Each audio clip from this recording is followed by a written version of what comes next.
Let's get right to our floor show. I want to bring in right now Matson Money founder and Mark Matson. Investing is a long-term game, not a short-term game.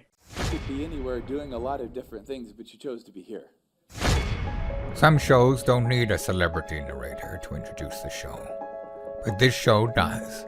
In a world filled with endless opportunities, why would two men who have built 13 multi-million-dollar businesses altruistically invest 5 hours per day to teach you the best practice business systems and moves that you can use? Because they believe in you, and they have a lot of time on their hands. They started from the bottom, now they're here.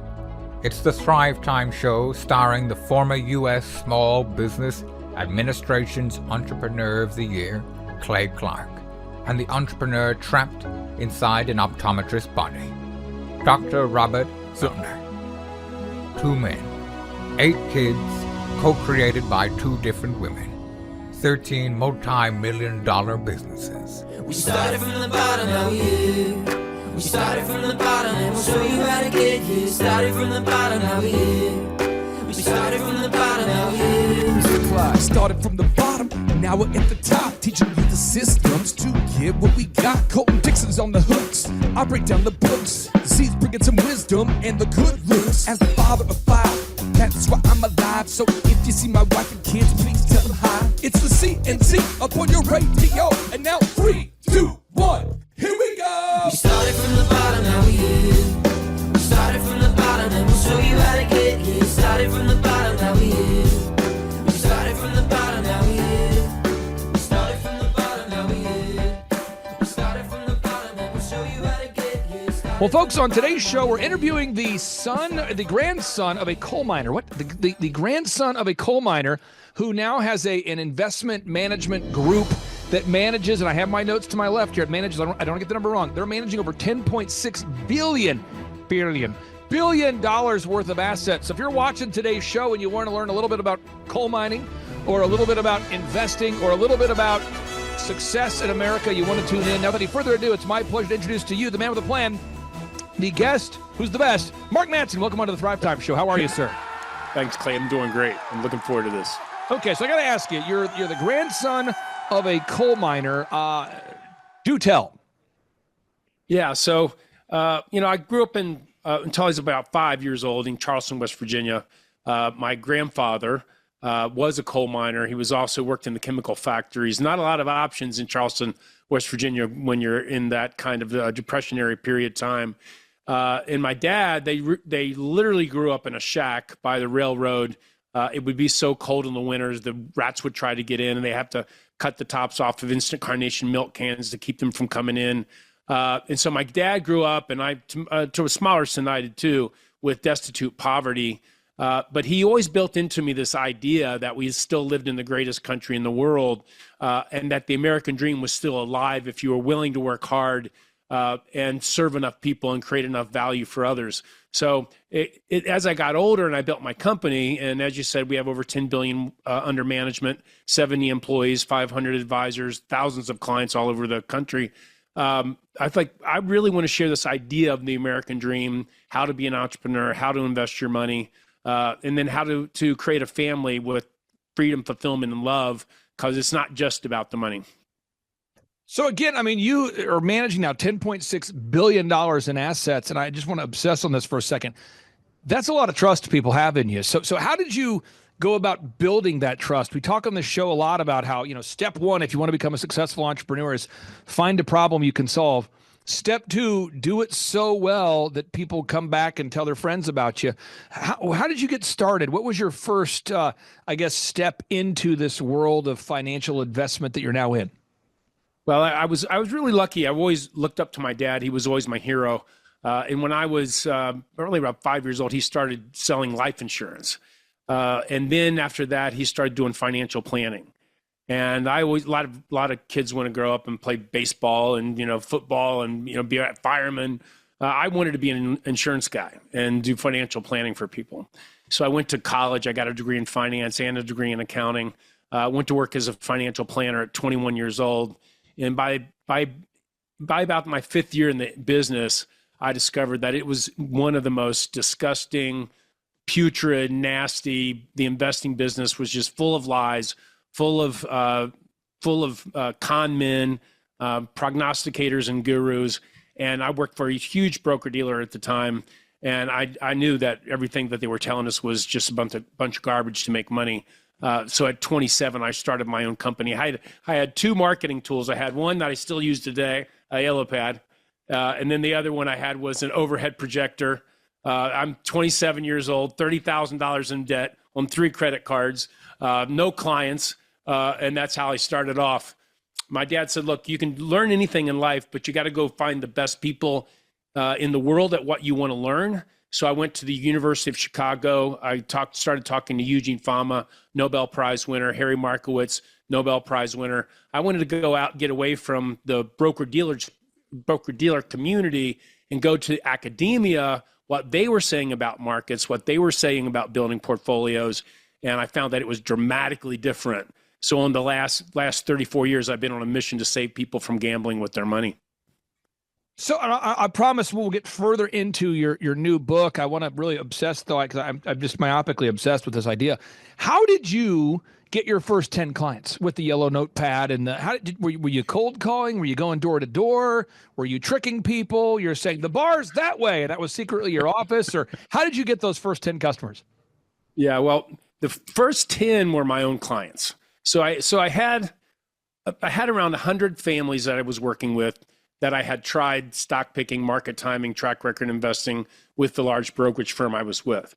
When I discovered the academic methodology of investing, which says that all of that stuff doesn't work and it's just plain gambling, I put about the first $50 million under management with the clients that I had already had. Most of those clients I had gotten from doing workshops at a local college on investing and financial planning. And from there, I went to other financial advisors and said, look, you should get away from commissions and do this on a fee basis, not commissions, and charge fees so that you don't have a conflict of interest. And the first one I did for a financial advisor was in Wooster, Ohio, in their living room, Jerry Maguire style. There were all of 6 families there. I'm doing it right there in the living room, getting it done. And it was my good buddy, Dr. Art Laffer, he has a way of saying that, you were an overnight 30-year success. People don't see the hard years, driving from town to town, getting told no, getting the door slammed in your face, metaphorically speaking. But it took 10 years to do the first 300 million under management, but building the integrity of what we were doing.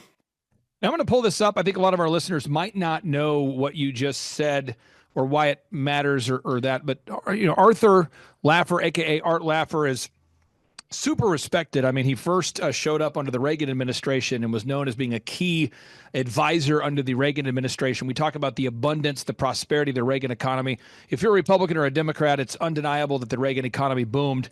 And now he's back again with President Donald J. Trump. So again, an endorsement from Art Laffer is a pretty profound idea. You talked about conflict of interest, though, and I want to get back to that for a second. So the conflict of interest thing, you said it. I think half of our listeners heard, because can you unpack that? Because there is an inherent conflict of interest in the financial industry that unless it is addressed and dealt with, it will cause problems for clients. So can you explain what that is, sir?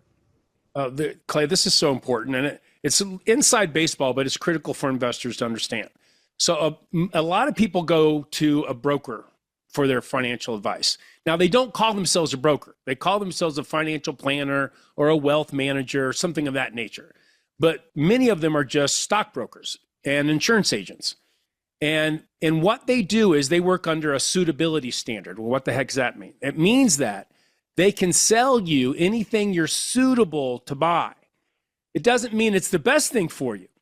It means that if it's $100,000 in a partnership, let's say, and you have enough money where you could afford to lose your money, let's say $1 million, then they can dump you in whatever you're willing to buy, whether it's Bitcoin or ETFs or gold or commodities or options. If you are willing to pay the commission, and they'll sell you the product. And the sexier and the more gimmicky it is, the more people fall for the stuff. On the other hand, and they work strictly on commission. On the other hand, a fiduciary, what that is a person that is ethically, morally, and legally bound to make the best recommendation for you. And that's called a fiduciary. And they charge fees, not commissions. So you eliminate that conflict of interest. But you can't, some people try to, and this is where it really gets ugly. Some people try to do both. They try to say, well, I got this hat over here. I'm your RIA, which is a registered investment advisor. I work on fiduciary rule, but then they sell products on the side. And in my way, and I talk about it in the book, I say, you're either a fiduciary or you're not. Either you're bound to do the right thing for your clients every single time, or you're working over here on suitability standards and you're not. And then, of course, you have other gimmicky stuff like Bitcoin and so forth, which don't have any standards at all. But it's critical to work with a fiduciary, not someone who's just a suitability standard type of advisor. Now, you've poured your energy, your heart into this new book, Mark Matson Against Experiencing the American Dream, How to Invest Your Time, Energy, and Money to Create an Extraordinary Life. The book has a foreword by Rob Lowe. Let's start with the foreword. Why did Rob Lowe write the foreword for the new book, Experiencing the American Dream? Yeah, I met Rob about 10 years ago now. Actually met him at a mall, actually, believe it or not, at a Neiman Marcus. His wife has a jewelry line. And he was there, and I met him and started talking to him. I discovered that he's a lot like me. He grew up in Ohio, Dayton, Ohio, just up the road from Cincinnati, where I grew up. We both believe in conservative principles, financial principles, economic principles, really hard work. I don't think there's hardly anybody in Hollywood that works harder than Rob Lowe. He absolutely crushes it. And I was talking to him. He actually came to the American Dream Experience workshop. It's a 2-day workshop that we've created. The book is loosely made off of the workshop. But we were talking about the American Dream, and he said to me, you know what, Mark, I'm thinking the American Dream is only one generation from dying, because it's not something you're born with. It's something that you have to be taught. And unless someone invests in you and builds into you and teaches you the ideals and principles and values, then the American Dream goes away. So I showed him the introduction I had written for the book. I was hoping he'd say, oh, this is great. I showed him the introduction. I gave it to him. He read it over. I called him. He said, no, this isn't it. I'd spent 4 weeks on writing it. He said, no, this isn't it. I hate it. You need to go back to the story of your grandfather and your dad growing up in the hills of West Virginia and what you learned about how your grandfather viewed the world, which was in through entitlement, through victimization, the idea that the only way you get money is if you're evil and you steal it. And my dad, on the other hand, believed on personal responsibility, creating values for others, gratitude that this is the greatest country in the world. And he said, and then you need to keep that story running throughout the whole book of how your memoir and your family heritage ended up creating the American dream that you're able to live today. So Rob's been a good buddy for mine for quite a few years. I asked him, I said, hey, I can't think of anybody better to write the intro. And he agreed forward, and he agreed to do it. So, you and Rob, you're talking about the American dream. It's one generation away from disappearing. I could not agree more with that idea.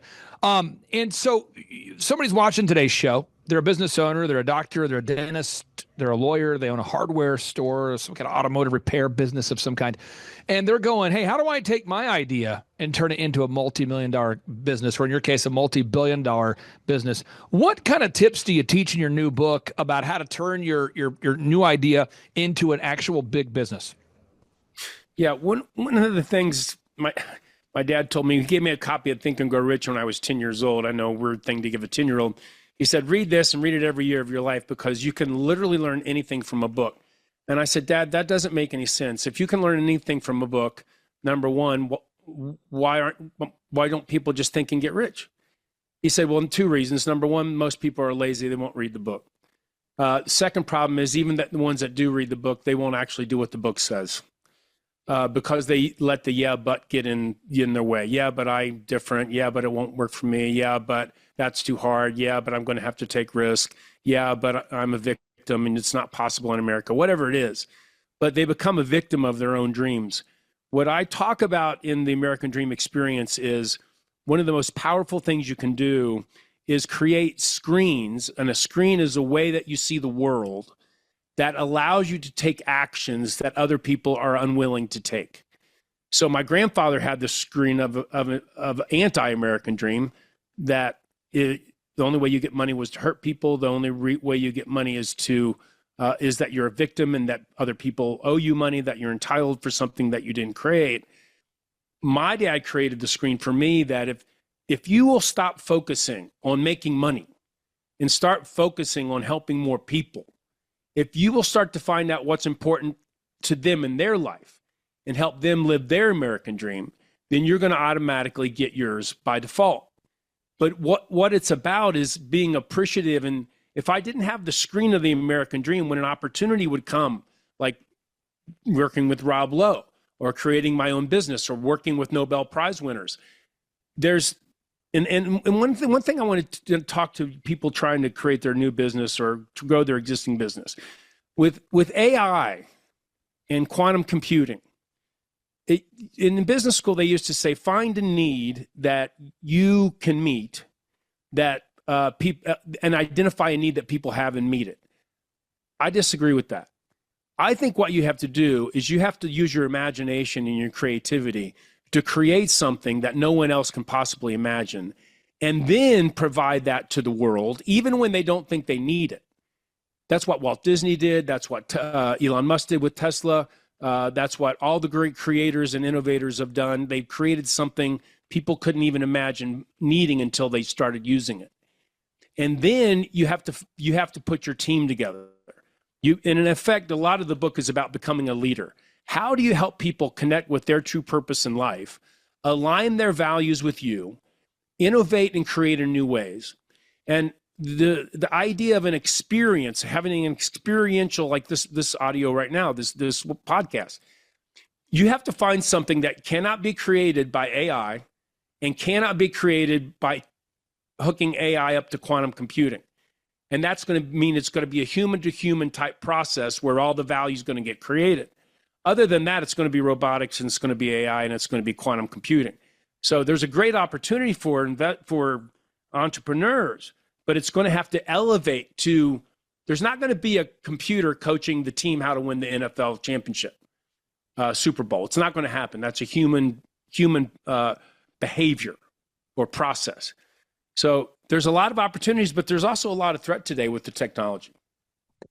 You mentioned Think and Grow Rich. You mentioned the book Think and Grow Rich by Napoleon Hill. My son is actually named after Napoleon Hill. That book changed my life. My son's name is Aubrey Napoleon Hill Clark. So you said it's kind of an odd thing to give a 10-year-old a book, Think and Grow Rich. I gave my son a name, Aubrey Napoleon Hill. So I totally identify with the oddness. People look at me perplexed often as you named your son after Napoleon Hill. So to me, it made a profound impact in my life because I grew up without wealth. Could you maybe unpack a couple of the lessons, if you can recall, from Think and Grow Rich, or the mindsets that changed your life? Because I know you've baked some of these concepts into your book. I know you've baked them into your business. How did Think and Grow Rich shift things for you in your mind? Well, he talks about in the book a lot about that when you see the ones, he calls it a secret in the book, that it'll just hit you like a 2x4. And for me, it was that ideas are things, that ideas have power. People tend to think of ideas as something ephemeral, just kind of like a ghost or something, but they don't see the power of a really strong ideal and a really strong idea that you can materialize. And they have a hard time taking risk. And he talks about fear in the book a lot. Once you have a great idea, a creativity where you've thought about something probably that no one's ever thought about before, and then you put your team together, and then you take massive action, and then you just never stop. You never stop pushing. You push and you push and you push and you push, and nothing stops you. In fact, there's no way you can lose in business unless you give up and you stop. And so he also talks about, I think it's really critical, and I've been thinking a lot about the warrior mindset a lot this year as a screen about the way you see the world. And to do that, you put together a great coalition. You put together in war, you have alliances, right? I think about Donald Trump beating Kamala Harris. He had a better coalition. He had a better team. He had Elon Musk. He had Dale White. He had all these people. He had Kennedy with him. He had all these people on his side. He had Joe Rogan. And who did Kamala Harris have? She had the stallion girl, the naughty dancing girl or whatever the hell she does. I mean, she had Oprah. Who the hell cares? So you got to put together a great team, and then you have to lead it. And then you have to have a purpose for your company and for your life that's greater than money itself. Because the drive just to get rich and just to make money will never see you through those really hard times. And a lot of people from the investing standpoint are having some hard times right now because the market has been so volatile lately. So those are just some of the ideas. I mean, that's a book that really can stay with you for a lifetime. And I have taken those ideas and I've some of them and I've refreshed them. And I have 7 different strategies for creating an extraordinary life. Most people live an ordinary life, and where money is scarce, hard to make, hard to keep, hard to invest, full of fear and anxiety. And modern society doesn't do anything to help that. Because 90%, I've been on Fox Business quite a lot, and other news programs and news stations, cable stations. And mostly what they do is spend most of their time scaring you, because that's how they get your eyeballs to then watch what's, on the news, and then they sell you the products. Well, you can't sleep, buy my pillow and Relaxium. That'll get you to sleep at night. So it's a tough time for investors. There's a lot of fear, a lot of anxiety. A lot of the things they thought was going to work really well, like the big 7, NVIDIA, Tesla, Google, Microsoft, Meta, a lot of these companies they thought were going to be bulletproof have proven quite recently not to be so bulletproof. Now, I hate to play into your stereotypes, but I will attempt to scare the listeners. If anybody goes to Amazon, if anybody doesn't go to Amazon and buy your book, I may go streaking on this podcast. So I may just rip off the clothes, keep the video going. So everybody, I want you to go to Amazon. I'll put a link on the show notes to Experiencing the American Dream. But if anybody doesn't buy it, I mean, I may or may not just go streaking right through the screen right now, folks. You don't want that to happen. Only you can stop that from happening. You do not want that to happen. You want to go to Amazon, and I'm not trying to scare you. I'm just telling you, folks, it could really alter the way you perceive everything in your life if that happens. So go right now to Amazon.com. Pick up a copy of the book, Experiencing the American Dream, How to Invest Your Time, Energy, and Money to Create an Extraordinary Life. One of the things that you do, and you maybe you do it so much you don't even know you're doing it, is you have a very counterintuitive approach to just virtually every aspect of life. And I think that comes through your writings. Could you share in your new book here, is there anything you teach in the book that's extremely counterintuitive? Yeah. So people spend a lot of the years of their life trying to earn money and trying to make money and trying to invest money. But early on in my career as a money manager, it became really crystal clear to me that money can't make you happy. As a matter of fact, money often is a source of unhappiness because it can create stress, anxiety, pain, fear, especially in families. History is rife with examples like Elvis Presley and Prince, Howard Hughes, Marilyn Monroe. I mean, the list goes on and on and on. All these people that had tons of power, tons of fame, tons of money, and it ended up destroying them. So for a money manager, if you come to that realization and you're trying to help people make more money, you come to the realization that if that's all you're doing for people, that's a very hollow life. So the trick is, so how do you offset that? Well, how you offset that is you find a purpose for your life and your money that's more important than money itself. And if you can do that and focus on that purpose, then almost by osmosis, like they do talk about in Think and Grow Rich, but also in my book, they talk about how if I'm living my life on purpose, serving other people, that then any amount of money will be enough. So if I have $100 million in cash, I can use that to create love and fulfillment for other people, if that's my purpose.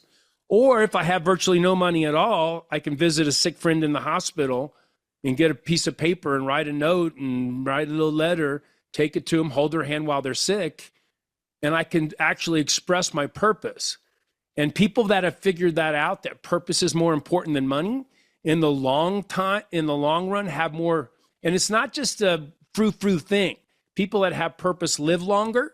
They have better health. They have better relationships. They have better marriages. They have stronger relationships with their kids. They make more money. They're more resilient in business. They get sick less often.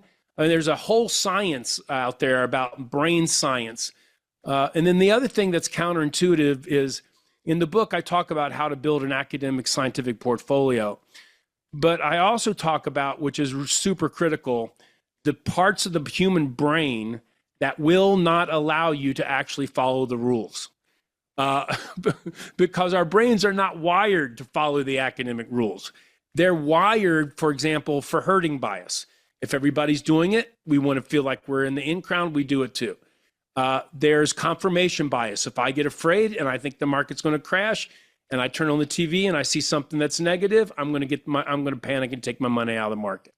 Recency bias. If it happened over the last 2 or 3 years, I don't look at most people don't look at 80 years of data. They look at 2 or 3, and then they end up chasing markets and getting hurt. And there's 180 different biases. Don't worry, I don't cover them all in the book. I only cover about the top 10. And then there's instincts and emotions. Everybody knows the rule of investing. You buy in your portfolio when prices are relatively low, and you sell when they're relatively high. The problem is nobody has the guts, and very few people have the guts or the temperament that actually allow them to do that. You're looking at your portfolio statement with $2 million, and you see international stocks down 15%, and you say that, and you go, oh my gosh, it's down 200, 300,000. I'm going to buy more. No, most people don't do it. They panic and do the wrong thing, go the other direction. So it's difficult. It just knowing the rules doesn't. Another way of saying that, just knowing the rules doesn't mean you're going to follow them. I want to bring this up here real quick because, the average American right now, according to Nielsen, is spending 11.3 hours per day consuming media. According to Nielsen, the average person is spending 11.3 hours per day consuming media. So I wanted to see in your book, do you devote any portion of the book to how to properly spend those 11.3 hours per day consuming mindless media? Do you have any cat videos you recommend? And I mean this question, it's obviously a little facetious, but I mean this because I meet so many successful people on this show, and I'm so thankful to do it. And virtually none of you start your day by mindlessly watching TikTok videos and cat videos, but you do use the internet as a tool. You don't allow the internet to make you into a tool. So I want to ask you, how are you organizing the first 4 hours of every day? Well, the first thing I do, obviously after getting up, I go to the gym and I work out almost every day. Take 2 days, usually Saturday and Sunday, I let my body recover a little bit. But number one, I get up, I exercise. I take time to pray. I look at my day and I say, okay, what do I have to achieve at work today? I have 8 kids, and 2 of them are still little. My wife had 3 when we met. I had 3. We got together, decided 6 was enough. 3 years later, she said, I love you so much. I can't imagine not having kids with you. And I said, well, I can. But she won out, and that's good because they're great kids. I love them. They're both boys, 12 and 10. And I look at what baseball I got to go to, what football, what track meeting, what track. So I'm 61, but I'm still, my kids are in middle school and grade school. So I'm doing the parent thing. And I'm growing the business. I've written several books, but I wrote this book. I thought this book is probably the last book I'm ever going to write. And it needs to be a national bestseller. And it's a 6 times national bestseller. But I wanted to get the story to people. Look, I love what you said about 11 hours. That's an astounding number. That's a waste of time. Where you're going to make, most people want hints and tips. I write about hints and tips in the book. Life is not about hints and tips. If it was about hints and tips, then that 11 hours watching TikTok or Instagram or Facebook, that would be productive. But success in life is way more complicated. It's what I call non-simple. Life is non-simple. Relationships, business, you have science and math in your business. You're going to have to use technology in your business. These are ways to, as an entrepreneur, to grow and expand, but you're not going to find it on Instagram. And you're not going to find it on Facebook. It's not going to be in any tweet or any X blurb. You can't get success in 140 words. You just can't do it. You're going to have to dig deep and then find out what you have.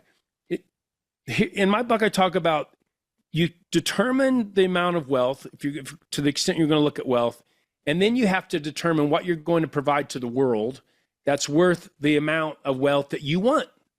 And don't expect the world to give you the amount of wealth you want unless you're willing to come to the table and provide that in value to other people first. And then you deserve it. Then you have earned it. And the other thing for entrepreneurs is if you have a successful business, you've been doing business 10, 20, 15, 20 years, don't assume that your success is guaranteed. In fact, it's not guaranteed. Ask Blockbuster. Ask Kodak. Ask Boeing, who had the airplane construction business wrapped up for so long. Businesses come and go, they evolve. It's evolution, and you better fight hard. And you better be good at it, or you will evolve out of the system. Now, just to be clear, this is a true story too. I have a Blockbuster sign in my office, one of the last actual full-size Blockbuster signs in my office. It's a massive, huge sign in my office. And people always ask me when they come in, they go, why do you have a massive, full-size, I mean, this thing's probably 20 feet long, 10 feet tall. Why do you have this? And I said, it's a great way to remember, don't let your business go the way of Blockbuster. So I could not agree with that analogy more. For anybody watching today's show, I have 3 calls to action. I'll go back to you for the final thoughts here. 1, I recommend anybody, if you don't hate yourself, now if you do hate yourself, I get it, but if you don't hate yourself, go buy a copy of Experiencing the American Dream, How to Invest Your Time, Energy, and Money to Create an Extraordinary Life. 2, if you do hate yourself, stop hating yourself. Buy this book, invest in yourself. It'll turn that frown upside down. It'll help you smile for a while. It will give you a checkup from the neck up. Check it out. Experiencing the American Dream. Get that book. And then my final call to action is take notes and listen to whatever Mark Matson is about to say here. So without any further ado, Mark Matson, back to you, sir. Yeah. So I was 2 years ago, I was given the gift of major open heart surgery. I was born with a condition where the aorta, which is the main artery that goes up from the heart, pumps into the whole body, it was enlarged. And every year they kept doing CAT scans and it kept getting bigger. And they said, look, if we don't track this thing, make sure we measure it, it could get so big it could bust. And if it busts, you'll be dead in 3 minutes. So finally it got to 41 millimeters, and they said, dude, we got to do the surgery. So I was literally, 2 weeks later in the surgery, slit me down the middle, cracked open my ribs. And I should have known this, but for some reason it didn't calculate to me until he told me right before I went under, we're going to stop your heart and we're going to stop your lungs. And you are literally going to be dead for X period of time. And I was dead for 6 days, lowered my body temperature down to 65 degrees. I was dead, literally dead for 16 minutes. People sometimes ask me, did you see anything? What bestseller if I had written, 16 Minutes in Heaven, that would have been great, right? But I saw nothing. It was completely black. But the lessons it taught me for the next 6 months of recovery, and I'm 100% recovered, no damage anywhere, perfect recovery, is pain is real. You see people in pain, and it's not just temporary. Pain can last. I think of pain as temporary, you feel better. Sometimes it can go on for years, and sometimes it goes on until you die. Number 2 is if you're healthy, really relish your health and go out and do something. Move, get out, go for a walk, lift some weights, ride your bike, walk the dog, hang out with the kids, whatever you do, use your body. Use your body. You've only got one. Time is limited. I tend to live life like time is just unlimited and you can waste it. But it's not. It's very finite. And in any second, it can be gone. No man, no woman is promised tomorrow. And love on the people that are important to you in your life. Let them know how much you love them. Have a purpose. My purpose is freedom, fulfillment, and love in families. That's my purpose. And then, as a final takeaway, draw closer to God. I lived the first 30 plus years of my life as an atheist. And then I went through divorce. I had a good buddy of mine said, well, you know, I was living in a like a residence inn, and I was depressed and sad because I wasn't seeing my kids as much and worried about my company and so forth. And he said, "Are you done?" And I said, "Done what?" He said, "Well, are you done trying to run your whole life all by yourself? Look this is what it came to." And I said, "Yeah, I'm done." And he said, "Get on your knees, let's pray, and let's get you out of this mess. Accept that there's a God and you're not that God." So there is a God. He is amazing. He cares about you. He loves you. And going through traumatic experiences like that, I'm grateful for that because it helps me to live every day more full and appreciative of the gifts that we have. Wow. That right there, folks, is epic. I encourage everyone to watch that twice, take notes, implement what you're learning. Mark Matson, thank you so much for joining us today. Hope you had a great time, and we will talk to you soon, sir. Clay, it was absolutely fantastic. Thanks so much. What kind of growth have you had since you and I have been working together over these past few years? 3.45 million. I got those stats before I got on here. So you've grown by 3.45 million.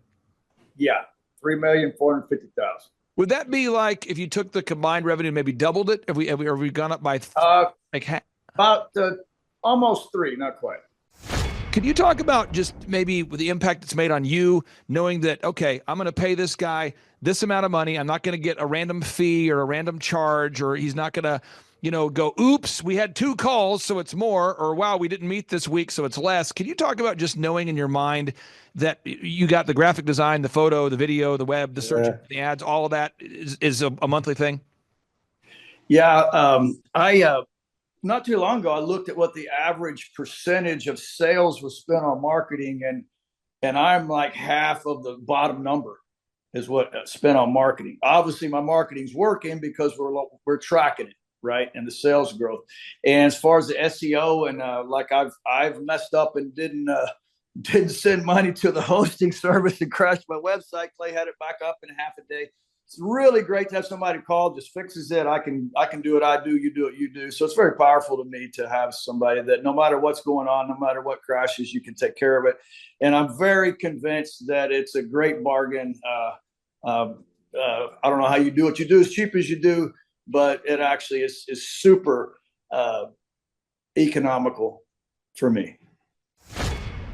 Man, if you want change, you need to change, right? And if you knew what you needed to know to change it, you would have already changed it. So it might be good to get some knowledge. I always say this: you're stuck at your level of knowledge right now. So if you don't increase that, you can't go anywhere. And especially in the area of business, most startups are technicians, right? A lot of technicians are kind of arrogant and don't think they need any help. Never even read a book on business. That was me. And then wonder why you're having trouble running one, right? So it is a huge win to actually start learning about business. And I read books now, and I value knowledge. But it was a journey that really took the lid off of me, or I'd be in crisis right now at 65 and having to twist wrenches still and be in that mode I was in when I came to you. So I would encourage everybody, even for your health, your marriage, fix it. You need to fix it. Folks, on today's show, I'm going to tell you about a success story. I'm telling you a success story of a real diligent doer. Now, he could be a male model. You might say, come on, this guy's not real. He's an actor. He's a paid model. His website is RC Auto Specialists. RC Auto Specialists, that's his company number one.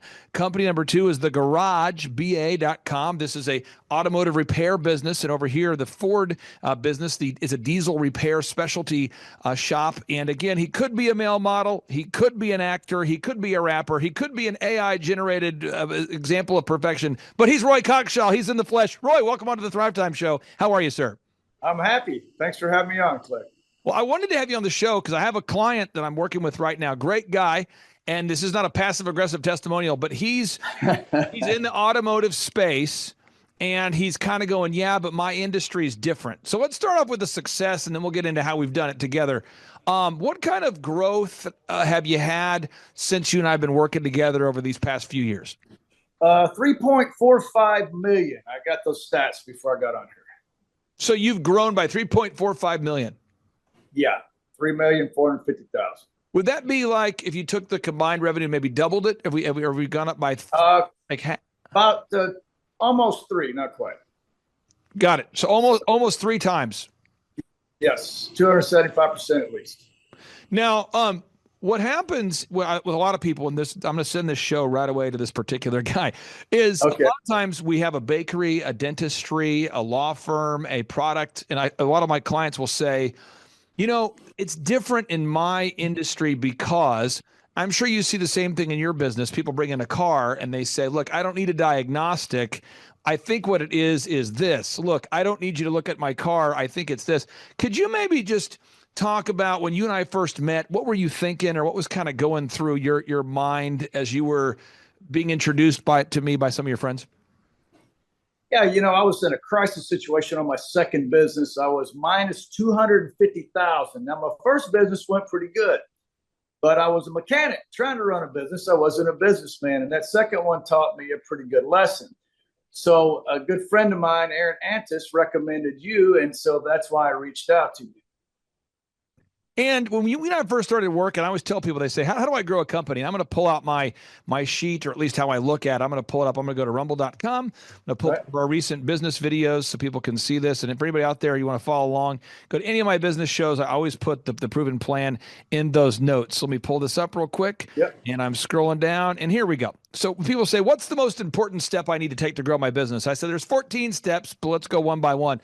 The first step is you have to know your revenue goals. Roy, every time someone comes in to service their vehicle, you're the kindest guy I know, and I know that you do this. If nothing else, you undercharge for stuff. And if you're not intentional and you don't know your revenue goals, what's going to happen by default for a guy like you who frankly would give the shirt off your back to people, and you do that? What would happen what was happening by default? Yeah, we were just going under, and I was, like I said, I didn't have the knowledge to pull it out because I was a mechanic trying to run a business, and this one was going to require a businessman. So my journey with you was learning metrics, learning all 14 of those steps were foreign to me. I just thought, hey, I can do this. And like I said, the first one just kind of went by itself. The second one was the one that forced me to change. So that is how my journey began with Mr. Clark here. So. Now, second step is, you have to know your break-even numbers. And Sure. Break-even is just, how much business do we have to do just to break even? And maybe for the listeners out there that don't have a context of what you do, could you maybe share about the kinds of services that you provide at your automotive businesses, just so listeners can get an idea of the kinds of solutions you provide before we get into the break-even numbers? Sure. My big store, the Ford Specialty Store, we go from anything from oil changes to putting engines in diesel trucks. And so it's turnkey all the way across the board. Anything you get done at the dealer, you can get done at that shop. Garage is a little different model. It's the neighborhood garage around the corner. We've done a few engines. That's not really our mainstream. Would be air conditioners, electrical alternators, things like that. Alignments, suspension issues, general auto repair. So. And it doesn't matter whether someone's a doctor, a dentist, or a lawyer. We have to know our break-even points. And the break-even point is, how much revenue do you have to do just to break even. Could you talk about how you frame that in your mind now that you do know your break even point? Now that you know how many days a month you have to, how many customers you have to see a month just to break even? How does that impact how you run your business? Yeah, I mean, you're behind, you're under until you hit that number, and so there's some urgency to get to that number. And I've found that with my employees, if they don't have a target either, then they don't really strive to hit it. And so I've structured my pay plans to where we're all on commission. And so we all are going the same direction for the same reason, and it works good for us. But they most definitely know where that break-even point is when we start making money. At this point, my break-even point is right at 48,000 gross profit per week, shops combined. And you know that, and I love how you mentioned the merit-based pay. Everybody on your team is getting paid based off what they produce, not based on how many hours per week that they occupy space and breathe air. Moving on to step 3, you have to figure out how many hours per week you're going to work. Now, this is one thing that's been interesting about you and the different clients I work with, is I have some clients that I work with that are 25 years old, and I say, how many hours a week do you want to work? And they go, ooh, 30 hours a week. And you go, really? Then there's a guy like you who you've been working, 6 days, 7 days a week for years, and you're a Bible believer. You always take your family to church, but you would do whatever it took, and you have done whatever it takes to be successful. And so you did that. But you knew in your mind that you had a vision that you wanted to get to a place where you could take your wonderful wife on dates and spend time with the grandkids and do that. And so you were willing to put in the work, but you also had boundaries on how many hours per week you're willing to work and what days you wanted to be free to travel. Could you talk about the balance of that? Because I do see a lot of young whippersnappers being unwilling to put in any work at all to grow the company. Then I also see grizzled entrepreneurs willing to work 7 days a week. Family, don't even worry about the family. We're just going to work 7 days a week. Sure. I want to get your thoughts on how you balance that. Yeah, I believe there's seasons of life. Starting a business, you're all in. There's kind of I would call it an adrenaline rush for at least the first 2 or 3 years where I'm working literally 70, 80 hours and not really even thinking about it. It's just what we have to get done here. And after you get some success, I've throttled that back some. I've got a couple of young 35-year-olds that are doing the heavy lifting, and I'm actually running it like a business. Thank you, Mr. Clark. And I was a mechanic attempting to do it, and I was in what I call micromanager hell. I didn't have systems, processes, so I was a fireman, and there was always more fires than I could put out. So hence the 70 or 80 hours, not real efficient. So now I can take off a week or two and not even get a phone call. But that was after many years of grinding and getting to that point. So powerful. I want everybody to take notes. What you're hearing, folks, is a real entrepreneur, a real grandpa, a real committed husband, a real committed dad, who's just giving you real information here. Okay, there's no BS here, folks. Now, step number 4. You got to figure out your unique value proposition. We have to figure out your unique value proposition. And there's a lot of automotive repair shops competing for business out there. A lot of diesel repair shops competing for the marketplace. And you and I sat down, and I think that was the first area where maybe you and I had some mental friction, because I was obsessed. I said, Roy, you and I, every single week, we got to get video reviews. We got to get images on that website. We got to write search engine content that no one's going to read. And we got to get more Google reviews. And then we got to run the same ads every week. We don't have to change them every week, but we keep those ads. So VISMD, for people taking notes, it's video reviews, images, search engine content, more Google reviews, and then run those ads, never turn them off. And I think that was the first time where you were kind of going, I don't know if you know what you're talking about. Could you talk about that a little bit? Well, first of all, several of those I thought to myself, well, Clay doesn't understand my business, and that's not going to work. But I actually did it because I was going to prove you wrong. And I'm glad I didn't open my mouth, because I actually proved you right. And in my mind, I finally said, look, obviously I don't know how to do it. I'm sinking this ship at minus 250,000. So I'm going to go ahead and listen to my business coach and do it, even if I don't think it's going to work. And lo and behold, it did work. So really, if you're reaching out for help, maybe you ought to listen to the person that's trying to help you, is kind of my takeaway from that. And even though I thought it wouldn't work, I obviously did not know. And that's why I needed help. Now, the thing about marketing and ads, most marketing companies, I'm sure you've never experienced this, but I have, they want to come up with a new ad of the week, a new logo, a new ad, a new theme, a new vision, a new brand. Hey, wow, Mr. Client, look, it's the spring. We should do new ads, new vision, new promo. And they do that to stay busy, because they want to show that, which would be the analogous to me. If I ran an automotive repair shop, this is where the analogy would go. That would be like me saying, Roy, I just fixed your truck, but guess what? I just broke it again. I'll be back in there fixing it. I mean, it's creating problems. And really what needs to be done is just diligently executing those systems. Could you talk about maybe the mind freedom or the time freedom that's created for you now, that you're following the same system and we're just doing it, as opposed to coming up with a new idea every week? Sure. The franchise system, somebody actually developed a business, strong strengths, processes, and then they hand you this model and you just keep doing the same thing every week. Everybody knows what to do. It's really hard for us entrepreneurs to do that because we had to start out micromanaging, but the transferring out of that is key to having freedom and for the money to scale up. I found that people my age, when they start, they had a big, giant capacity. Well, that capacity shrinks up as you age out. And if you don't do something about it and install systems and processes, your business is going to shrink with your capacity because you become a giant funnel.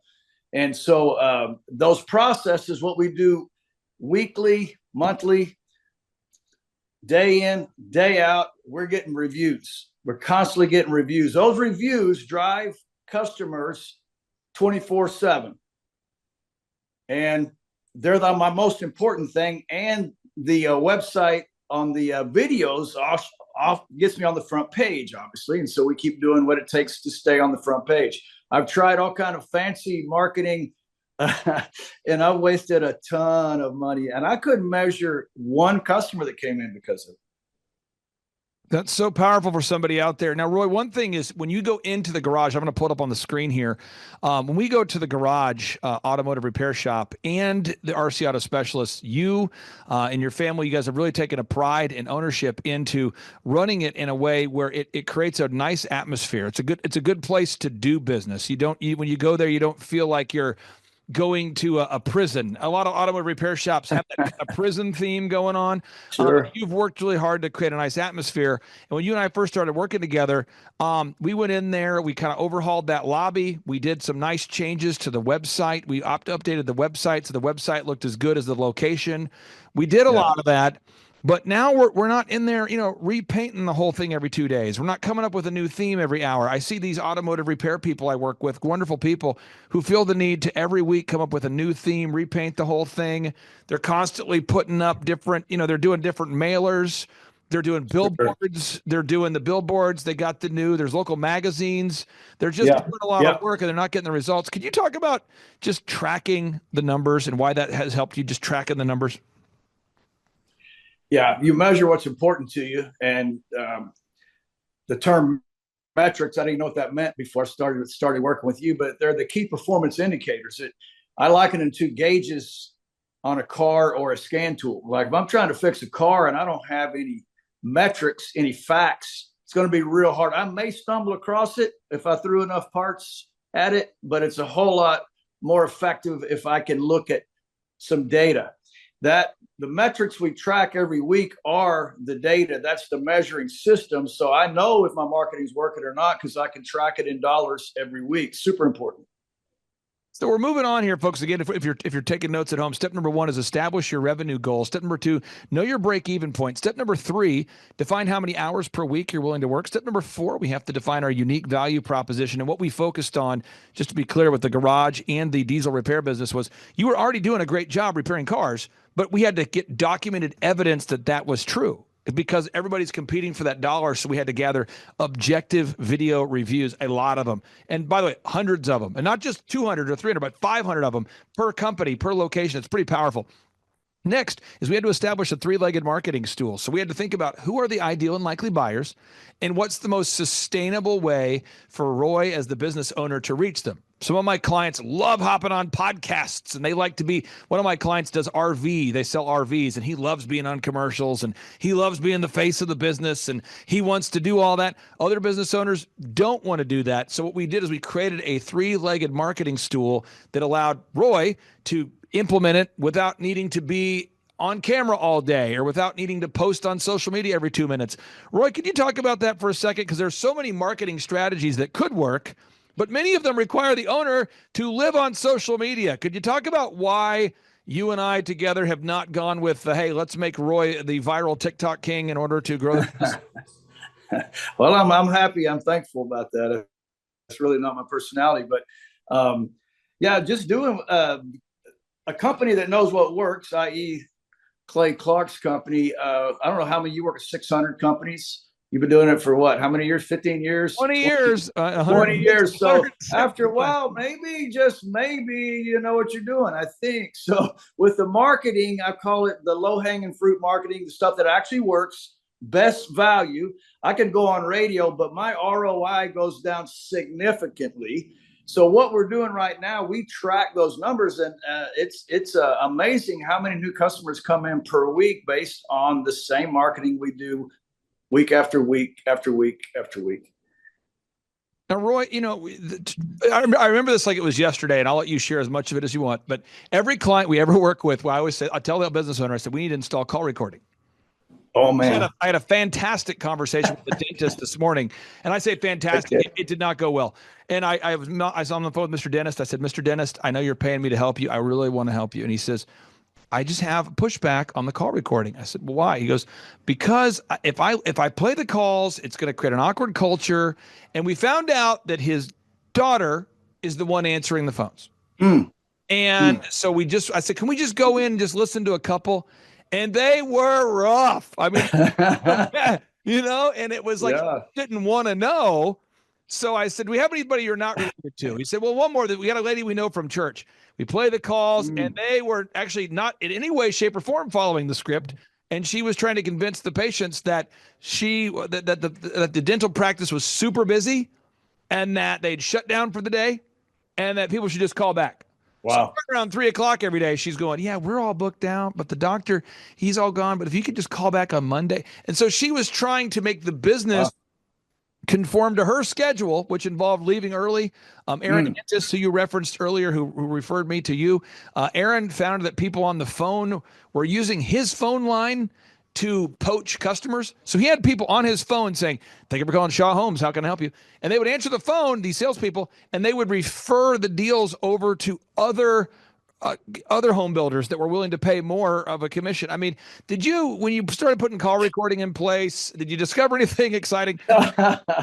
Wow. I was at a loss of why the garage was struggling so bad and why customers didn't come back. And I listened to 3 phone calls and went down and fired the manager on the spot. It couldn't have been any worse if he was, I don't know that he wasn't on purpose trying to tank my business. It was so bad. And then I realized he's representing me. I mean, just a sketchy human, bad. So it was a key to turning that thing around, because I remember you said, oh, there's a couple of rats in there. I go, no, these are good people. And I mean, you better check, because these were not good people at all. So I almost, I don't know, a couple of people stayed, but I had to turn over the whole staff. And that's when things started getting better. But I wouldn't have known if I didn't hear. Now, again, Roy's implemented the scripts. We talk about installing sales systems. I'm talking about scripts, folks. I'm talking about pre-written emails. I'm talking about recorded calls. We have a whole system for this, and Roy's implemented that. Step number 8, you got to track how much does it cost you to gain a new customer. So every week, Roy and I, we track those numbers. We look at them. We go, okay, we spent this much on advertising. And just to be clear, this is remarkable. I want people to know this. We're down right now to spending about $150 a week on ads, which is incredible for a location where, I mean, there are people that reach out to me, and right now I'm thinking about this automotive guy that I'm going to send this to. He's spending right now over $2,000 a week on ads, and you're now down to 150 a week on ads or less. Could you talk about just the idea that tracking every single week? I mean, because we've been doing it for years now. I mean, how many years have we been doing this? I mean, because we've been doing it for years now. I think 2016, I believe.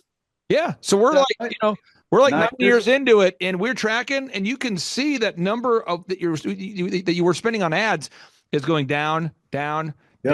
down. Can you talk about that a little bit? I did the same thing. You get a couple slow days, and somebody tells you they can just overwhelm you with customers. It always takes a little more, a little more, a little more. But if you're not measuring, you don't know where they're coming from. You don't know if they're bringing in one. I'll never forget this young man just got out of college, and he had a marketing degree, and he's all excited about how he's going to just, explode my business. And so I think it was ClickFunnels or something. And the young man really believed it. I mean, he was passionate and he believed what they told him. So I said, well, how much do we got to spend to know if it even works? And he gave me a number. Well, I doubled it. I said, well, let's double that number and let's do it for a month and see if I can. And we ask where people come from because we vet our customers at the counter. And so, and I said, let's give it a month. So he did all this stuff, and not one customer said that's where they heard about us after a month of doubling what he said it would take to make it work. But he believed it. He was sincere. He was just sincerely wrong. So again, working with somebody that actually knows what works is pretty important. Now, step number 9, I want to brag on Roy for a second, folks, for anybody watching this. We all have different strengths and weaknesses. One thing Roy does really well is he's organized. And it's hard to build an organization unless you're organized. And I would say 90% of the clients I work with are not organized. And so when you go to the garage or RC Auto Specialist, everything has a place. Everything's organized. You can leave knowing that your vehicle is going to be repaired with quality and a focus on quality, taking care of your vehicle. That's something Roy's always done. But if you're watching today's show, I won't mention the name of the company, but there was a bakery I'd worked with for a while, and I'm not kidding. She would, every meeting, she would take a call. Clay, I got to take the call. What's going on? Sorry, someone's calling me. And then I'd say, what happened? She goes, oh, they ran out of eggs. I'm like, okay. Next week. Clay, got to take the call real quick. Sorry. They ran out of flour. Got to take the call. They ran out of toilet paper. And I'm going, hey, we're focusing on the marketing and the accounting and the systems and the legal and the tracking. But your core thing is you make cookies and bakery items, right? How often do you run out of material? She goes, oh, every day. It's like every couple hours. It's just like zoo. So again, if you're out there today, you got to be organized. We'll help you with that. We didn't have to help Roy with that, but we do have, we most of our clients, we do have to help on that. Next is managing. Step number 10. I would argue that managing people is the hardest thing for compassionate people to do, holding people accountable to a standard of excellence. And Roy, you've done a great job of really assembling an all-star team piece by piece, almost like the NFL draft. Every year, if you have a team that's a loser, you got to go acquire a good guy, another good player, Sure. maybe do a trade, maybe do a different. And you've built a wonderful team now. Could you talk about maybe the pain of recognizing that someone's not a good fit and yet needing to, you want to be compassionate, but Right. you also know that if you don't fire a bad employee, the customer will fire you. Could you talk about that? Because you've really built a great team now. Yeah, we have the best humans we've ever had, but that was on purpose. And so one thing I've learned is to hire slowly, fire quickly. If you know you've made a mistake, it really affects the whole team, the whole atmosphere of the shop. One bad guy, I don't care how much work he's putting out, it is not worth it. I believe there's a proverb says, "Get rid of the mocker, and all strife will cease." And I mean, the whole atmosphere of the shop changes. So now I've left it up to my employees. I say, if I hire somebody, I stick them in here and they don't fit our culture, you just let me know. So 2 of them lasted a week. It's not worth it. I won't do it. And like I said, we do well, but I've got good humans, no drama. Everybody shows up to work. They're family guys, but it was on purpose. I'm telling you, I've been through a few. Now, next question I have here for you is, or next step number 11, you've got to create a repetitive schedule. You and your wife are really involved in missions and outreach, and I'll just kind of keep it vague there, but you guys are passionate about weekly going out and sowing seeds and investing time in ministry, and that's a big part of your schedule. Could you talk about the importance of you and your wife having a schedule that you two agree on? Because you guys have that, and a lot of clients I see, it's the husband and wife have a very different view of how the schedule should be, and rather than just agreeing to disagree or setting a schedule that works, there's a constant fight. Could you talk about just the importance of you and your wife having a schedule you both agree on? Wow. Yeah. How can two walk together unless they be agreed? You know, she's right underneath the Father, Son, and Holy Ghost as far as any success I've had, and not blown it up 3 or 4 times. So I'm very thankful for her. So she's a high priority for me. And so we have come to an agreement about how much we're going to work and where we're going to be, and we have determined to be together. There was a season there that we couldn't, but we changed that pretty quick. So it wasn't healthy. And then I look back behind me and see how many people have been together. We've been 37 years now. And I mean, it is a huge win over any of these businesses, but it ties to those businesses. I could not have done what I've done without her back behind the scenes. You know, she's my strength. So we agree on everything. If we don't, I'm going to park it till we do, because that's that important to me. I don't know if that answered your question, but that's kind of how we operate. No, this is big. I'm telling you, as a business consultant, you start to see people walk in a different direction. And if they're married, that gets odd. If they're business partners, it gets odd. So you've really set a great example for that. A final couple steps here. Again, folks, if you're taking notes, I put all of them in the show notes here. The next step number 12, human resources. We talked about it a little bit, but it's hard to manage people if you don't have good people. So I would just say never stop hiring. That's one thing I obsess on. Roy, you quickly adopted that. Most business owners will fight me on the idea. They'll say, why should I always be hiring if I already have good people? Roy, what do you say to someone who says, why should I always be hiring if I already have good people? I've lost 3 people in 1 week. So you better have some back on the bench ready to come in, because trying to find them when you're in crisis situation, you usually end up getting a bad hire or two, just out of desperation to get a human body in there, and then you have to back up and punt again. And so we have a several deep applications, people that we know, and if there's somebody really good, I'll make them a spot. I will pay them, and it looks like you're losing money. I'm not, because there will be a need, and when you need them, you can't find them. That's what I found. Now, step number 13, folks, you got to know your numbers. We talked about that earlier, but you got to know your accounting. It's not how much you make, it's how much you keep. And Roy and I, we get into it. We talk about it. We look at the numbers every single week. And I'm telling you, there's little moves you can do, just a little tweak. Once you get the business to a certain level, you can do one tweak, just one little tweak. And all of a sudden, the profit, the actual money you can keep, will go up in a dramatic, impactful way. And so, Roy, I mean, what do you say for someone who's afraid of, doing a price increase despite record inflation, or somebody who's afraid to make a tweak or make a cut? What do you say about really knowing those numbers? Yeah, we did $6 million in sales last year, and we did just call it 6% better. It was different at both shops, but average 6% better to the bottom line. Well, that's $360,000 of profit that for 6%. That's substantial numbers. That's life-changing money that is on top of what you were doing before, without even bringing any more cars, just being more efficient, cutting waste. You've had me do several things, going through with changing credit card companies and fees and different just going through and checking all the monthly things that are automated that you're not even using anymore. I mean, and these little percentages add up at the end of the year to a big number, especially when your sales numbers start going up significantly. Now, step number 14, I would ask anybody watching today's show, what's the purpose of having a business? I would argue that every day that we have is a gift from God, and what we do with it is a gift to God. And a business is simply a vehicle that allows you to give more, be more, make a bigger impact. And that's how I look at it. And I know, Roy, you're a Christian business owner. You don't have a sign that says Christian business owner, Roy Cogshaw, but you are. And I know that the profits that you make, you and your wife like to sow seed into good ground and support missions. Could you talk about how you view a business? Like, what's the purpose of a business at this point in your life? Like, what is the purpose of owning a business? Yeah, at this stage of my life, I was just trying to get some money and get out of crisis, and starting the business. But we have a nonprofit that the businesses fund. It's closer to a foundation at this point. I always say you'll do more for a higher cause than you'll do for yourself. Like I work night and day and side jobs for my family. I wouldn't have worked that hard just for myself, but there's a higher purpose now with I call it doing some 10,000 years from now stuff. That's really what flips my switch now.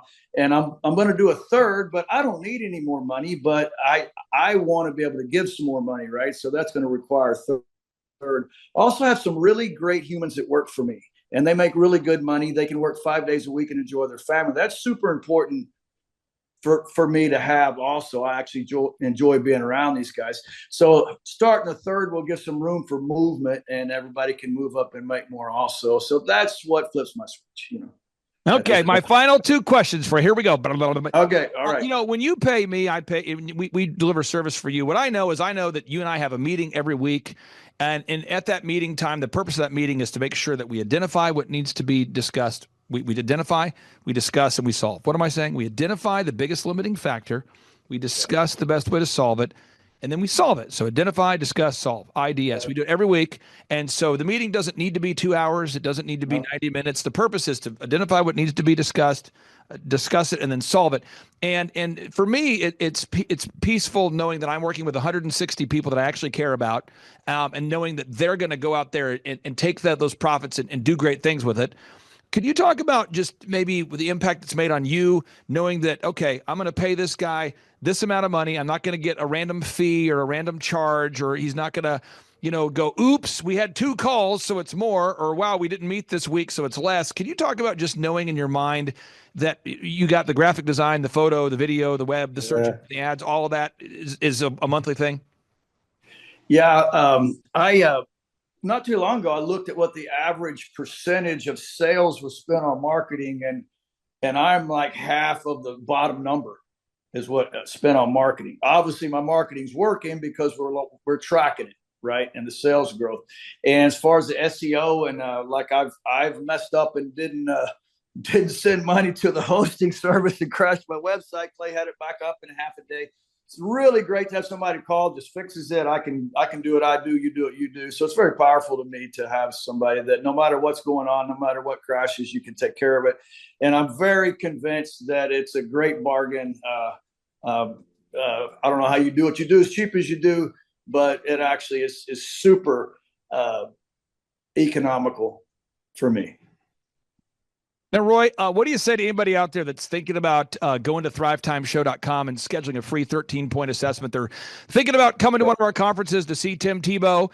They're thinking about maybe coming out to a conference to see an Eric Trump, or thinking about scheduling a free consultation. What do you say? Man, if you want change, you need to change, right? And if you knew what you needed to know to change it, you would have already changed it. So it might be good to get some knowledge. I always say this: you're stuck at your level of knowledge right now. So if you don't increase that, you can't go anywhere. And especially in the area of business, most startups are technicians, right? A lot of technicians are kind of arrogant and don't think they need any help. Never even read a book on business. That was me. And then wonder why you're having trouble running one, right? So it is a huge win to actually start learning about business. And I read books now, and I value knowledge, but it was a journey that really took the lid off of me, or I'd be in crisis right now at 65 and having to twist wrenches still and be in that mode I was in when I came to you. So I would encourage everybody, even for your health, your marriage, fix it. You need to fix it. Roy, you're the best joke giver I've ever seen. You have a delivery. It's a mastery. I'm not trying to paint you into a corner. I know you have a good joke. And okay. Give yourself a moment to get ready for that joke. If you're watching this right now and you don't find this funny, there's something wrong with you folks psychologically. Roy's the best joke. Every week he has a different joke. So, Roy, I'm ready. What do you call a man with a toe growing out of his knee? Tony. Yes. Does your wife feed you these jokes? Where do you get this endless source of jokes? She rolls her eyes. She's not one of my biggest fans on the jokes at all, but it doesn't slow me down much. Well, thank you. He's a comedian. He's an entrepreneur. He's a husband. He's a great dad. He's a committed Christian. I encourage everybody out there, check out his websites. He's a real guy. Roy, thank you for carving out time for us today. I really do appreciate you. All right. Thanks, Clay. Have a great day, brother. Take care. Bye-bye. All right. Bye. One of our accountants had said, you've got to meet this guy, Clay. So we ended up meeting with Clay, and he's helped us go from right before we opened the 3rd location now to 6 locations. And so we've more than doubled our revenue. And these are ground up build gyms. And so it's not, the barrier for entry is pretty high. It's 20 plus staff at each location. So yeah, it's been a lot as far as running systems, checklists, workflows, who does what, when, and how, training us on that. Clay's helped a ton. We would not be where we're at without him. So huge win. Charles, from an ROI perspective, if someone's going to look at it and go, return on investment, I pay you $1,700 a month. Will I make more money than I'm paying you? How would you maybe tackle, or how would you respond to, what kind of return on investment have you seen for the $1,700 a month you're paying? Well, for example, Clay has got, there's no better business coach in the world that has the way he works, the way his mind works, but he's also got a team of other business coaches that have worked in lots of different industries. So he's worked in every industry. His staff has worked in every industry. He's got videographers, web designers. I mean, just for the fact of like, just the website alone is worth the 1,700. Just the ability to take any of their proven systems, whether that's a marketing thing or whether that's a staffing thing, like one thing done in the month it pays for itself. And then to understand this, there's a part of where, some week you may be like, well, you know what, I'm not getting a whole lot out of this call. But the bottom line is, it's like when you read the Bible, there's times you're just reading it and then you're like, you know what, and then you read it that one time and it's like God really speaks to your heart. And the whole truth is, it's like there's no way that you can get that kind of value for $1,700 to have a whole team of coaches, graphic designers, web developers, anybody that has that type of knowledge, in your back pocket. And then the whole thing is run your business with being somewhat conservative. Make sure you don't run it to the edge all the time. But by doing that, you have that skill set. You have those tools on your tool belt. Yep. And I just think it's just like the cost of doing business. Like just understand it. That's what I think sometimes the payment we make, I feel like, is peace of mind, even because there have been multiple times throughout the years that we will either be butting heads on something. We're super confused about something. We're fearful about something in the market's changed, and it's a quick call to Clay. Clay, my honor to be on your show, and thank you for all you do. I hear the ripple effects from you are good ripple effects. You know what I mean? People rave about what they learned from you. So congratulations. Sean, guess what's happening on June 5th and 6th right here in Tulsa, Jerusalem? We are probably going to have an amazing business conference here at Tulsa, Jerusalem. Yes, we're joined by Tim Tebow. Tim Tebow is going to be joining us right here at the Thrivetime Show World Headquarters, June 5th and 6th. He's a very successful football player, obviously a Heisman Award winner, but he's also a very successful entrepreneur. Now, when you work with real clients, Sean, clients you really work with to help them grow their companies, do you ever hear a business owner tell you that they didn't have time to get something done? Every day. How often is not having enough time a problem for business owners? All the time. It's like maybe 90% of the issues as people are trying to grow their company. Well, Tim Tebow is going to come join us here at the in-person Thrivetime Show 2-day interactive business workshop, and he's going to teach us time management and his approach to personal self-discipline and getting things done. Also at the workshop, I'll put up on the website so people can see it here. Also at the 2-day interactive workshop, Sean, we are going to be, there it is. We're going to be teaching accounting, systems creation, marketing, human resources, how to hire, inspire, train, and retain great people, accounting, social media advertising, search engine optimization. Sean, what's the area where most clients ask you for help the most? Is it generating leads? Is it hiring people? What's the biggest issue that most business owners have by default before they come to one of our workshops? Well, I think it's management, because time is the most valuable resource for these business owners, and being able to manage their time is the first thing. Once they get that under control, then generally the numbers, being able to track their business and be able to make the best decisions based on numbers rather than emotions is a big area. And we teach all of this stuff at the business conference, particularly you, Clay. You love to hammer on time management. It's my favorite part of the conference. Now, I'm going to pull this up real quick here because we're going to go through. If you're not excited, I want to get you excited about what we're going to cover at the workshop here. Okay. All right. The 2-day interactive workshop. This is my 20th year hosting workshops. So I'm telling you, folks, we're in rare form here. So one is the idea of establishing your revenue goals. I think most entrepreneurs don't know their revenue goals. Would you agree, or am I off my rocker? No, that's totally a very important point we do with every one of our new clients that come on board, is we have to establish the revenue goals. And generally speaking, we have a vague idea, but not an exact idea that can be engineered down into like the daily goals for sales. And so that's a really big one. Now, next is the break break-even numbers. What kind of sales do you have to do to even break even? Yeah. Third is, how many hours per week do you want to work? What is your ideal schedule as an entrepreneur? Box number 4, how do you stand out in the clutter of commerce? What makes your company unique from all the different businesses? In a world of brown cows, herds of brown cows, proverbial brown cows, the analogy of brown cows, how can you be the purple cow that stands out? How can you be the squeaky wheel that gets the oil? Box number 5, branding. How do you improve the perception that people have of you, your business, your brand? Box number 6, marketing, your three-legged marketing stool. What is a turnkey way for you and your company to generate leads so you can succeed? Because if you don't have any leads, your business will bleed. If you can't sell, your business will go to hell. You've got to generate leads. Sean, how often do business owners by default tell you they have a hard time generating leads? It's almost all of the time. It's really a huge struggle. And many times they may be creating leads, but just through word of mouth. So they get to a point where we've implemented systems and then they need to create more leads, but they've never had to do it. So there's a lot of different scenarios where business owners are like, how do you create leads? Something we hammer on at the conference a lot. Box number 7, create a sales conversion system. Again, box number 7, create a sales conversion system. Sales scripts, recorded calls, one sheets, pre-written emails, lead trackers, all of the sales tools, the sales print pieces, the one sheets, the big screens that you see inside the business. Whether you're a doctor, you're a dentist, you're a lawyer, you got to have sales systems in place. We help you with that. Box number 8, what does it cost you to get another customer? Step number 8, what does it cost you to actually acquire a customer? Step number 9, it's hard to build an organization if you're not organized. We're going to teach you how to create repeatable systems, processes, file organization. Box number 10, we're going to teach you how to manage people, real people on the planet Earth. This just in, we're going to teach you how to manage real people on the planet Earth. Box number 11, how to create a sustainable schedule that works for you and your family. Step number 12, how to create human resources systems for recruiting, hiring, training, and retaining great people.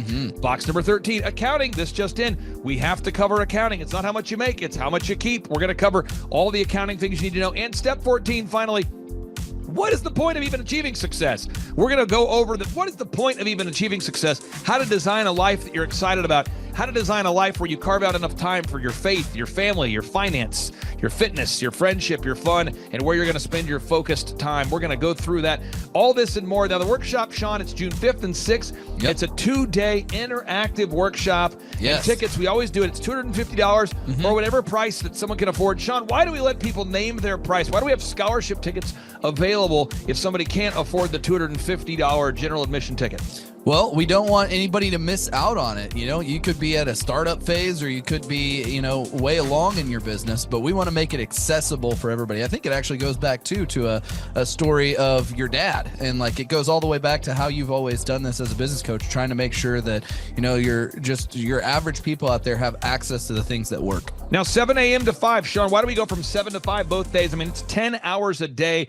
20 hours of training over 2 days. Why do we do 10 hours a day, Sean, of back-to-back workshops? We do a 30-minute teaching session. We do a 15-minute question and answer session, and then we take a break. 30 minutes of teaching, 15 minutes of question and answer, then we take a break. Why do we do that format, Sean? That format is so that we can keep people engaged and not just sitting there listening, but also getting involved. We really encourage people to ask questions, and that's really where the juiciness of the conference comes out, is you can put your personal situation and your questions on the board, and Clay will tee off and give you direct advice. Even without being in our coaching program, you can get direct coaching from Clay. It's really a very engaging format. I enjoy it a lot. Sean, final 60 seconds, pop quiz here.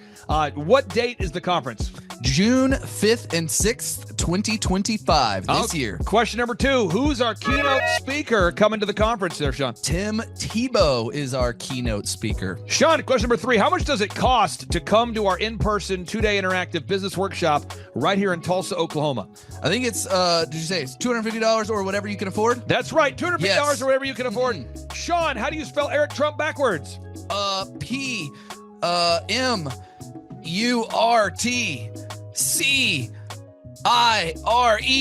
Ooh, that took a long time. I'll have to listen to this. And right.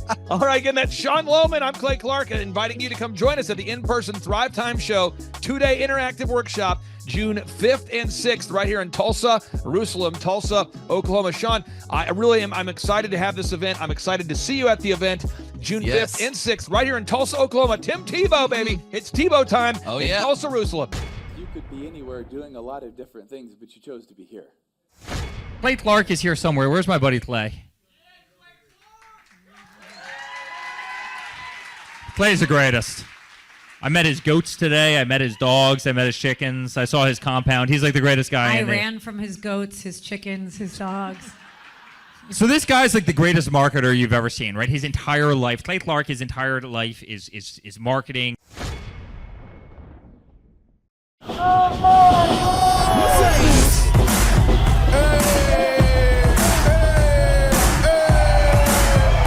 Hey guys, Luke Erickson here with the Thrivetime Show. As you can see behind me, we've got all kinds of energy going on. People are starting to show up for the conference, and it is hot in this place. We got grill guns over here. We've got people playing the drums. We've got a fire breather, and man, people are so excited as they come in.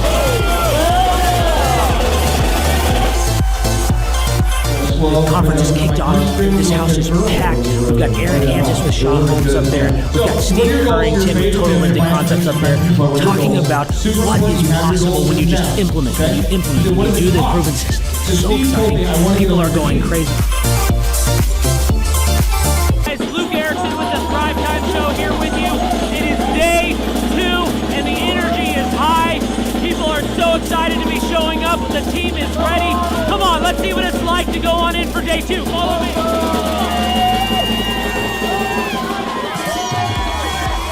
I tell you what, people are so excited to be here for day 2. It is going to be incredible. Cannot wait to see what today has in store.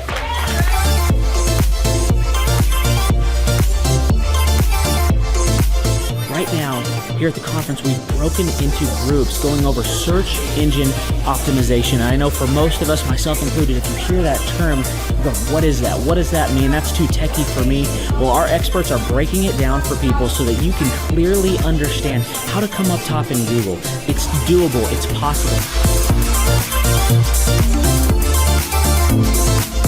Now we're in the middle of a break, and what we like to do is we like to give you as much tangible and relevant information from about the start of the hour for 45 minutes.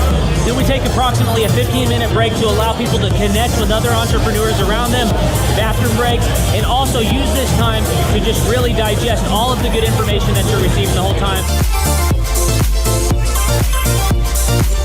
Right behind me, we've got Bob with his grill gun, melting an ice sculpture. It is awesome. The ice sculpture represents our life, right? It's here for a time, but we all need to have the sense of urgency to implement the things that we're learning so that we can make the most of the time that we have. I heard about it on the podcast. Started listening to the podcast, became a fan, and then figured out about the workshop. I own an insurance and financial services agency, and I was hoping to learn from the workshop systems and processes. I'm big on systems and processes and always learning better ways to run a business more efficiently. The atmosphere's second to none. It's a high energy, really cool atmosphere to be around. Contagious, I would say. Just something every entrepreneur, I think, would appreciate and love. I'd say humorous, high energy, and full of substance, which I think is the key. A lot of business coaches or seminars maybe are high on motivation and making you feel good, but don't have a lot of substance that you can take back and implement, the following Monday, where his does. Man, there's a lot of valuable things. I'm gonna say, this is my second workshop. The first workshop I took back really the importance of a group interview. I used to spend hours and hours interviewing people, screening resumes, and that saving my time on that part is valuable. It was that and then the sales scripting that have been two major things just so far. Man, I think they're missing out on, expert advice from somebody who's been there, done that, built companies, has learned a lot of lessons. That's what I'm always looking for, is somebody that I can learn from, That's ahead of where I am.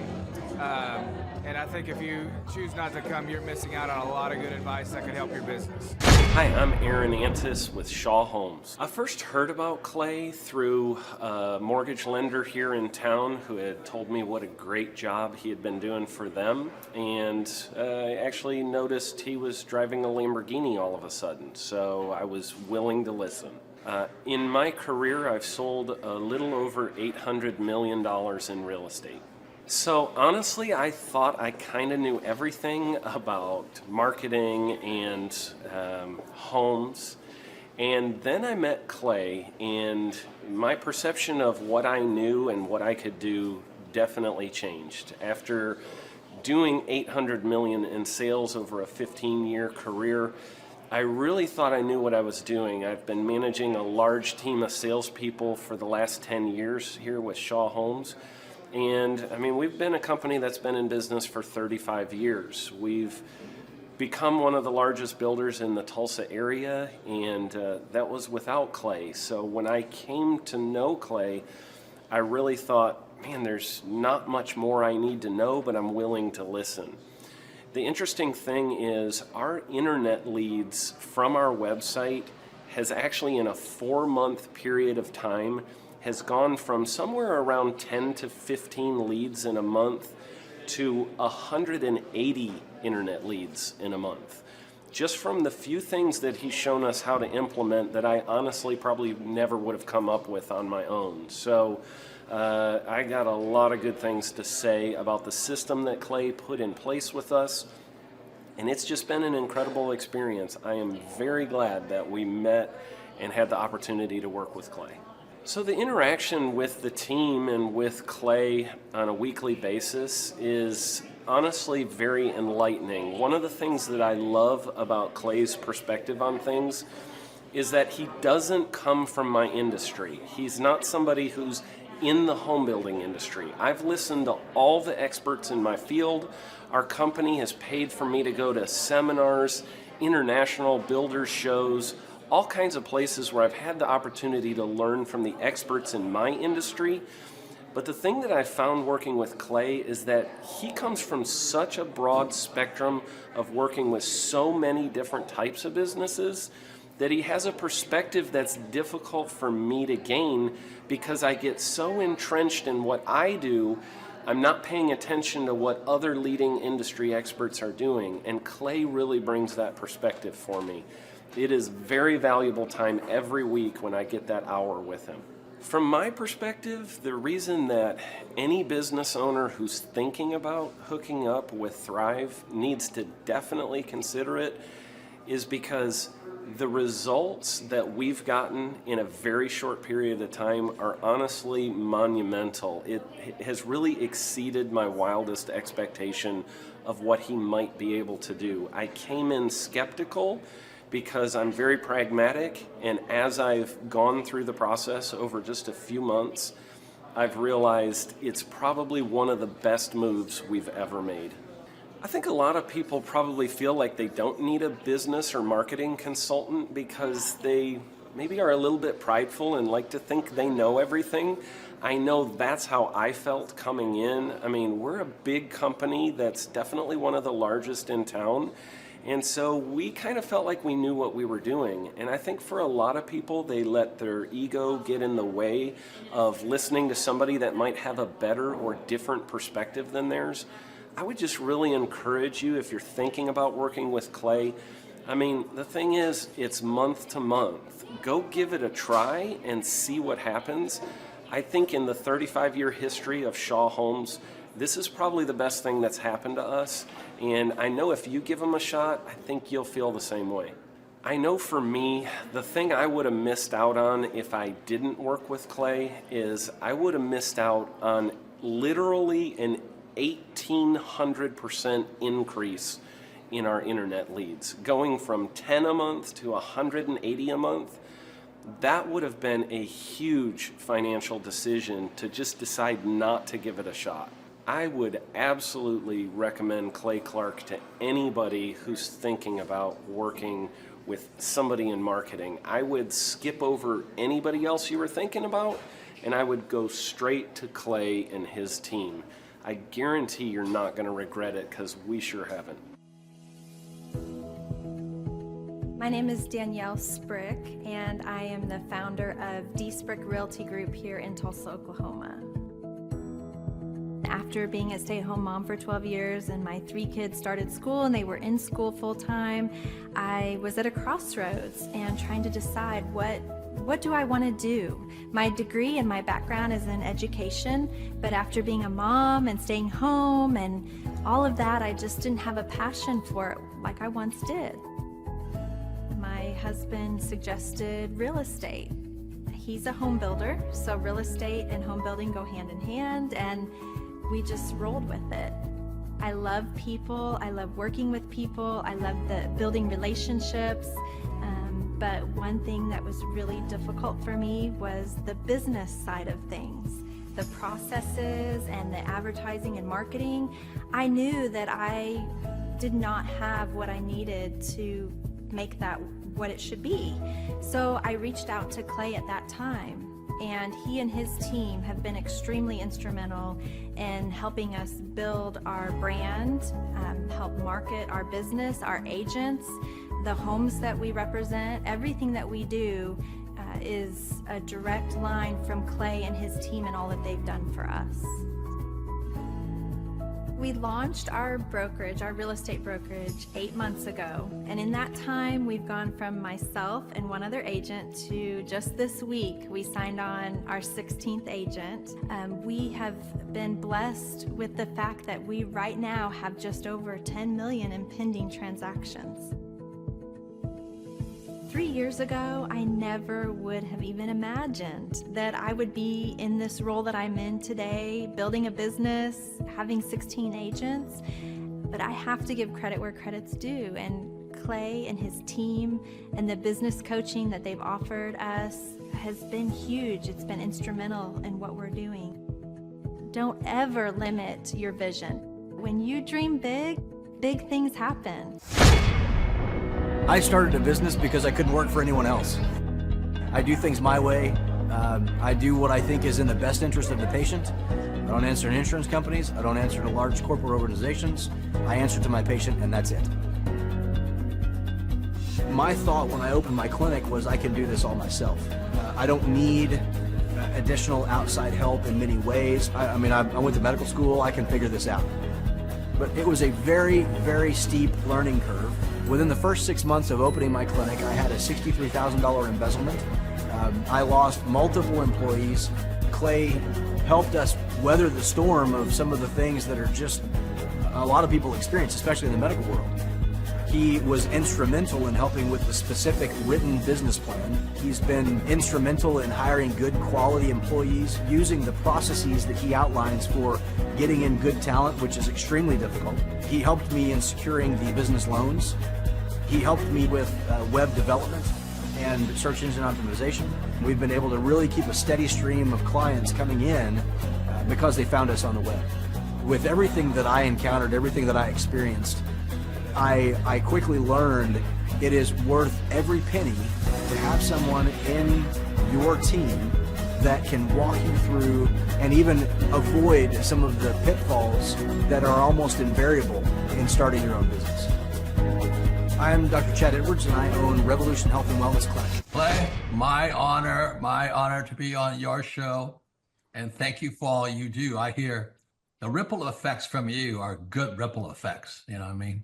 People rave about what they learned from you, so congratulations. And we went from expecting maybe 250,000 this year to we're at 400,000.